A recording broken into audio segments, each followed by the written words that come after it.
আসসালামু আলাইকুম viewers, city soft solution YouTube channel থেকে সবাইকে স্বাগতম। আজকের এই ভিডিও দিয়ে হচ্ছে মূলত আমি একটি অ্যাফিলিয়েট মার্কেটিংয়ের সিরিজ ভিডিও করতে যাচ্ছি। তো অ্যাফিলিয়েট মার্কেটিং কী এবং অ্যাফিলিয়েট মার্কেটিং কিভাবে শুরু করবেন, অ্যাফিলিয়েট মার্কেটিং করতে আপনাকে কি জানতে হবে, অ্যাফিলিয়েট মার্কেটিং করতে আপনাকে কত টাকা ইনভেস্ট প্রয়োজন, বা অ্যাফিলিয়েট মার্কেটিংয়ের জন্য আপনাকে বেসিক কী নলেজ দরকার, বা অ্যাফিলিয়েট মার্কেটিংয়ের A to Z এই সিরিজের বিভিন্ন ভিডিওতে আমি দেওয়ার চেষ্টা করব। অর্থাৎ হচ্ছে একেবারে সম্পূর্ণ শূন্য থেকে যদি আপনি অ্যাফিলিয়েট মার্কেটিং শিখতে চান বা জানতে চান, তাহলে এই সিরিজের প্রত্যেকটি ভিডিও যদি আপনি স্টেপ বাই স্টেপ দেখেন, তাহলে আমি আশা করি অ্যাফিলিয়েট মার্কেটিংয়ের আদ্যপান্ত আপনি শিখতে পারবেন এবং জানতে পারবেন। আর যদি আপনি অ্যাফিলিয়েট মার্কেটিং শিখতে নাও পারেন, তাহলে আমি নিশ্চয়তা দিচ্ছি যে অ্যাফিলিয়েট মার্কেটিং সম্বন্ধে যদি আপনার ভ্রান্ত ধারণা থাকে, সেই ধারণাগুলো মিনিমাম আপনার পরিবর্তন হবে। তো ভিডিও শুরু করার আগে বলবো, আপনি যদি আমার চ্যানেল নতুন হয়ে থাকেন, তাহলে অবশ্যই চ্যানেলটি সাবস্ক্রাইব করে পাশে থাকা বেল আইকনটি প্রেস করে রাখবেন। আর যদি অলরেডি সাবস্ক্রাইব করে থাকেন, থ্যাংক ইউ সো মাচ।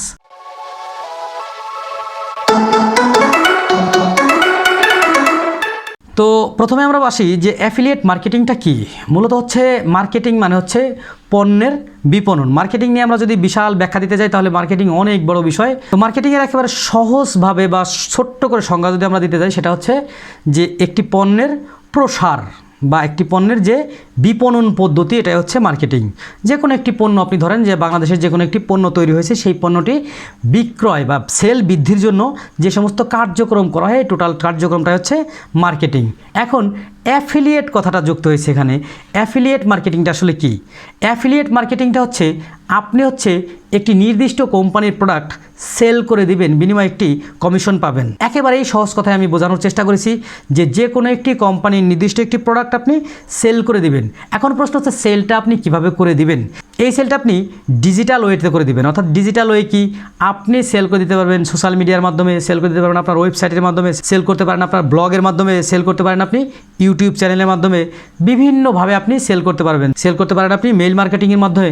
মূল কথা হচ্ছে ডিজিটাল ওয়েতে আপনি বিভিন্ন প্রোডাক্ট যখন মার্কেটিং করে সেল করে দেবেন, তখন ওই প্রোডাক্টের যে কোম্পানি, সেই কোম্পানি আপনাকে একটি নির্দিষ্ট পরিমাণ কমিশন দেবে।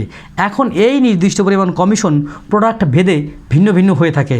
যদি আপনার ডিজিটাল কন্টেন্ট হয়, ডিজিটাল কন্টেন্ট বলতে অনলাইন কোর্স, সফটওয়্যার, বিভিন্ন অ্যাপস, বিভিন্ন টুলস, এইগুলো যদি হয়ে থাকে, সেই ক্ষেত্রে আপনাকে অনেক বেশি কমিশন দিয়ে থাকে। অনেক সময় দেখা যায় যে 100% কমিশন হয়ে থাকে। আপনারা যদি অ্যাপ মতে দেখবেন যে 100 100% পর্যন্ত কমিশন আছে। এখন প্রশ্ন হচ্ছে যে 100% কমিশন দিলে তাহলে ওই কোম্পানির লাভ কোথায়? সেটা আপনাকে বিবেচনা করতে হবে না।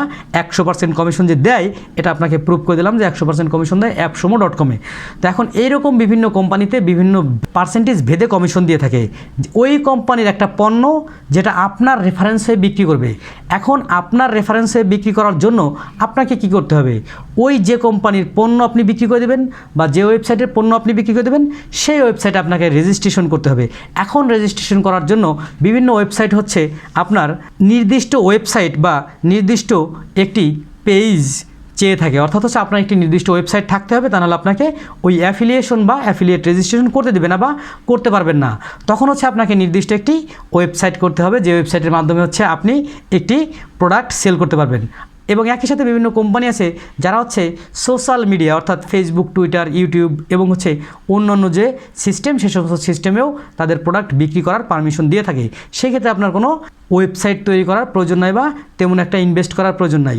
সর্বশেষ কথাটা হচ্ছে অ্যাফিলিয়েট মার্কেটিংটা হচ্ছে মূলত একটি সিস্টেম, যে সিস্টেমের মাধ্যমে আপনি ওই কোম্পানির একটা প্রোডাক্ট আপনি আপনার পরিচিত বা অপরিচিত বা আপনার রেফারেন্সে যে কোনো ব্যক্তির কাছে বা যে কোনো ক্রেতার কাছে বিক্রয় করে দেবেন। বিনিময় হচ্ছে আপনি ওই কোম্পানির একটা পেমেন্ট পাবেন। এই পেমেন্টটা বেশিরভাগ ক্ষেত্রে অনলাইন টুলস, সফটওয়্যার, অ্যাপস এবং হচ্ছে বিভিন্ন ভিডিও গেমস ইত্যাদির ক্ষেত্রে অনেক বেশি পার্সেন্টেজ হয়ে থাকে, যেটা হচ্ছে 30% থেকে শুরু করে 100% পর্যন্ত আমি বলেছি।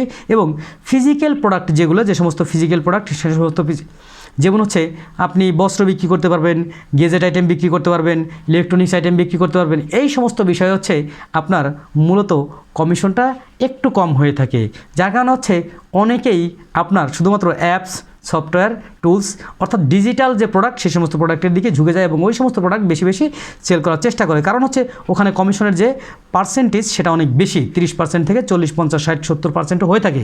তো এখন আপনি যদি আগে অ্যাফিলিয়েট মার্কেটিং বুঝতে পারেন তাহলে অবশ্যই আপনি পরবর্তীতে যে কোনো পদ্ধতির মার্কেটিংই করতে পারবেন। আপনাকে আগে সিস্টেমটা বুঝতে হবে যে মূলত অ্যাফিলিয়েট মার্কেটিংটা কী। আমার মনে হয় আপনি সহজেই বুঝে গেছেন যে অ্যাফিলিয়েট মার্কেটিংটা কী। আমি যদি আরও একটি সহজভাবে একটি উদাহরণ দেওয়ার চেষ্টা করি, সে ধরুন আমার একটি কোর্স আছে এসইওর উপরে বা অ্যাফিলিয়েট মার্কেটিংয়ের উপরে বা ওয়ার্ডপ্রেস থিম ডেভেলপমেন্ট বা ওয়ার্ডপ্রেস প্লাগ ইন ডেভেলপমেন্টের উপরে। এই যে বিভিন্ন ক্যাটাগরির কোর্স আমার আছে, এই সমস্ত কোর্স আপনি সেল করবেন। আপনার পরিচিত হোক অপরিচিত হোক যে কোনো মাধ্যমে হচ্ছে আপনি একটা আইডি দিয়ে কোর্স সেল করবেন। আপনাকে আমার ওয়েবসাইটের মাধ্যমে একটা আইডি জেনারেট করে দেওয়া হবে, XYZABCD হ্যানত্যান ইত্যাদি ইত্যাদি এরকম একটা আইডি থাকবে এবং এই আইডির রেফারেন্স হচ্ছে আপনি কি করবেন, আপনি ওই কোর্সটি সেল করবেন।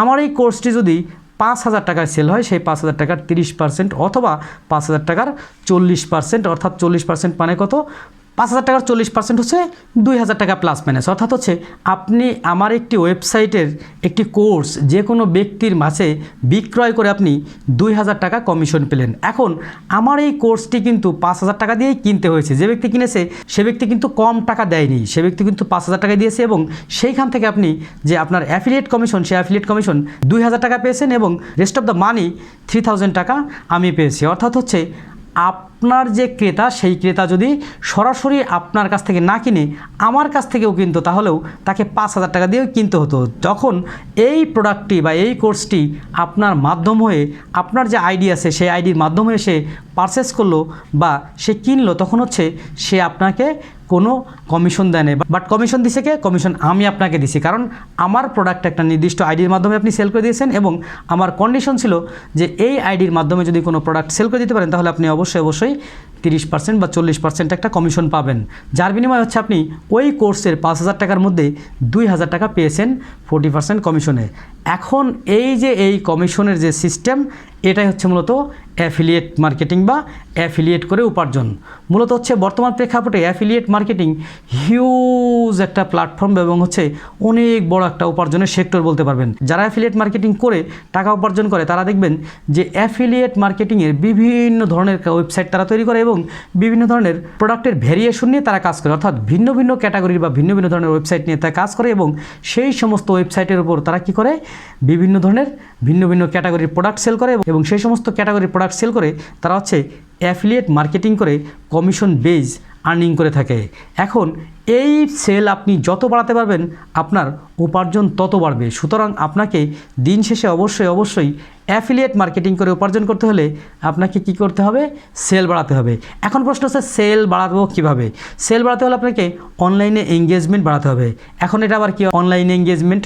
মূল বিষয়টা হচ্ছে আপনি যে প্রোডাক্টটি সেল করবেন সেই প্রোডাক্টটি কাস্টমারের কাছে কিভাবে তুলে ধরবেন, কাস্টমারকে আপনি কিভাবে রিচ করবেন। কাস্টমারকে আপনাকে রিচ করতে হলে বা কাস্টমারের কাছে তুলে ধরতে হলে অবশ্যই আপনি ওই প্রোডাক্ট নিয়ে কাস্টমারের দরজায় যাবেন না, আপনি ডিজিটাল উপায়ে বা আপনি অনলাইনের মাধ্যমে এই কাস্টমারের কাছে প্রোডাক্টটি তুলে ধরবেন এবং এই সমস্ত মাধ্যমে তুলে ধরার ফলে কাস্টমারের যদি ওই প্রোডাক্টের চাহিদা থাকে বা কাস্টমারের যদি আপনার ইমপ্রেশন বা আপনার যে উপস্থাপন সেটা যদি পছন্দ হয় তাহলে কাস্টমার প্রোডাক্টটি নেবে এবং বিনিময়ে আপনি একটা কমিশন পাবেন। এখন এই যে কাস্টমারের কাছে আপনি তুলে ধরলেন, এই তুলে ধরার বেশ কিছু পদ্ধতি আছে। মোস্ট ইম্পর্টেন্ট পদ্ধতি হচ্ছে এসইও বা সার্চ ইঞ্জিন অপটিমাইজেশন। অর্থাৎ হচ্ছে আপনি একটি ওয়েবসাইটকে কী করতে পারবেন, এসইও করে বা একটি প্রোডাক্টকে এসইও করে র্যাঙ্কে নিয়ে আসবেন। র্যাঙ্কে নিয়ে আসার পর সেই প্রোডাক্ট গুগলে যারা সার্চ করবে বা বিভিন্ন সার্চ ইঞ্জিনে যারা সার্চ করবে, সার্চ করার পরে প্রোডাক্টটিতে আসবে, আসার পরে সেখান থেকে পারচেস করবে, পারচেস করার বিনিময়ে হচ্ছে আপনি কমিশন পাবেন। এটা হচ্ছে সার্চ ইঞ্জিন অপটিমাইজেশন বা এসইওর মাধ্যমে অ্যাফিলিয়েট মার্কেটিংয়ে সেল পাওয়া। আর একটা মোস্ট ইম্পর্টেন্ট ব্যাপার হচ্ছে social media marketing. Social media বলতে বর্তমান হচ্ছে ফেসবুক, টুইটার, লিঙ্কডইন এবং অন্যান্য আরও বেশ কিছু সোশ্যাল মিডিয়া আছে যে সমস্ত সোশ্যাল মিডিয়ায় প্রচুর পরিমাণ ভিউয়ার্স থাকে এবং প্রচুর পরিমাণ অ্যাক্টিভ ইউজার্স থাকে।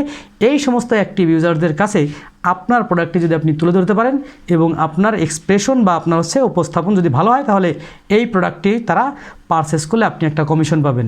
এরকম আরও বেশ কিছু পদ্ধতি আছে, যেমন হচ্ছে ইমেইল মার্কেটিং।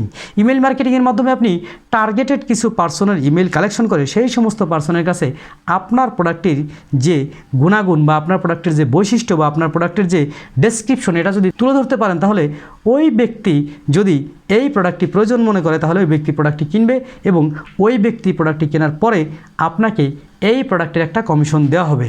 এখন এইখানে মানি রিলিজের একটা ব্যাপার আছে যে এই মানিটা কতদিন পরে রিলিজ হয়। এখানে ডিজিটাল কন্টেন্টের কথা আমি আগে বলেছিলাম যে ডিজিটাল কন্টেন্ট দিয়ে হচ্ছে বেশি বেশি কমিশন পাওয়া যায়। ডিজিটাল কন্টেন্টের ক্ষেত্রে মানিটা পেতেও বেশ সময় লাগে, অর্থাৎ হচ্ছে টাকা পেতে অনেক সময় লাগে। কারণ হচ্ছে বেশিরভাগ ডিজিটাল কন্টেন্টই হচ্ছে 60 দিনের মানি ব্যাক গ্যারান্টি থাকে। যেহেতু 60 দিনের মানি ব্যাক গ্যারান্টি থাকে সেহেতু এই 60 দিনের মধ্যে যদি কোনো কাস্টমার তার প্রোডাক্ট রিফান্ড করে, অর্থাৎ হচ্ছে টাকা ফেরত নিয়ে প্রোডাক্ট ফেরত দেয়, তাহলে হচ্ছে আপনি তো টাকাটা পাবেন না। এই জন্য হচ্ছে আপনার যে অ্যামাউন্ট সেই অ্যামাউন্টটি 60 দিন লক করে রাখা হয়, 60 দিন পরে আপনার অ্যামাউন্টটি রিলিজ করা হয়, যার কারণ হচ্ছে এরপরে হচ্ছে আপনি ওই অ্যামাউন্টটি কী করতে পারবেন, উইথড্র দিতে পারবেন। এখন অ্যাফিলিয়েট মার্কেটিংয়ের টাকাটা আসলে কোথায় থেকে কীভাবে উইথড্র দিতে পারবেন? অ্যাফিলিয়েট মার্কেটিংয়ের টাকা বেশ কিছু উপায়ে উইথড্র করা যায়। তার মধ্যে মোস্ট ইম্পর্টেন্ট বা মোস্ট পপুলার ওয়ে হচ্ছে পেপাল। যদিও বাংলাদেশে বৈধ উপায়ে পেপাল অ্যাকাউন্ট করার কোনো উপায় নাই, তারপরেও বাংলাদেশে হাজার হাজার ফ্রিল্যান্সারদের বা হাজার হাজার অ্যাফিলিয়েট মার্কেটারদের হাজার হাজার পেপাল অ্যাকাউন্ট আছে। তারা হচ্ছে ভিন্ন পন্থা অবলম্বন করে পেপাল অ্যাকাউন্ট করেছে এবং সেই সমস্ত পেপাল দিয়ে তারা হচ্ছে পেমেন্ট নিয়ে থাকে। এছাড়া হচ্ছে অনেক বড় বড় ব্র্যান্ড তারা হচ্ছে বাংলাদেশের বিভিন্ন ব্যাংকে পেমেন্ট দিয়ে থাকে, যেটা আমি বলেছিলাম যে আপনারা যদি ইম্প্যাক্টের নাম দেখেন যে impact.com, এই ইম্প্যাক্ট কিন্তু বাংলাদেশের ম্যাক্সিমাম ব্যাংকে পেমেন্ট দিয়ে থাকে। এই ম্যাক্সিমাম ব্যাংকের মধ্যে আমি বিশেষ করে ইসলামী ব্যাংক বাংলাদেশের মাধ্যমে হচ্ছে এই ইম্প্যাক্টের পেমেন্টটা নিয়ে থাকি। সুতরাং পেমেন্ট নিয়ে আপনার যে দুশ্চিন্তা এরকম কিছু হওয়ার কোনো প্রশ্নই আসে না। সুতরাং আপনি যদি অ্যাফিলিয়েট মার্কেটিং শিখতে চান এবং অ্যাফিলিয়েট মার্কেটার হতে চান তাহলে আশা করি এই ভিডিও দেখে এতক্ষণে আপনি বুঝতে পেরেছেন যে অ্যাফিলিয়েট মার্কেটিংয়ের জাস্ট সংজ্ঞা দিতে আমরা কতটুকু সময় নিয়েছি এবং কীভাবে অ্যাফিলিয়েট মার্কেটিংটা বোঝানোর চেষ্টা করেছি। সুতরাং এরপরে হচ্ছে ধাপে ধাপে আমরা অ্যাফিলিয়েট মার্কেটিং নিয়ে বিভিন্ন ভিডিওতে বিভিন্ন পার্টে বিভিন্ন বিষয় নিয়ে বিস্তারিত আলোচনা করব এবং বিস্তারিত একেবারে স্বয়ংসম্পূর্ণ একটা সম্পূর্ণ ফ্রি অ্যাফিলিয়েট মার্কেটিং কোর্স আপনাদের দেওয়ার চেষ্টা করব। তো ভিডিওটি ভালো লাগলে একটি লাইক দিবেন আর একটি কমেন্ট করে আপনার মতামত জানিয়ে দেবেন। আর যদি ভিডিও ভালো না লাগে অবশ্যই ডিসলাইক দিবেন, তবে ডিসলাইক দিলে একটু কমেন্ট বক্সে লিখে দেবেন যে কোন বিষয়টির জন্য আপনার ডিসলাইক দিয়েছেন। সেই বিষয়টির উপর ভিত্তি করে পরবর্তীতে আরও গুরুত্বপূর্ণ ভিডিও বানানোর চেষ্টা করব। আবার দেখা হচ্ছে পরে কোনো নতুন ভিডিওতে। ভালো থাকবেন সে পর্যন্ত, আল্লাহ হাফেজ।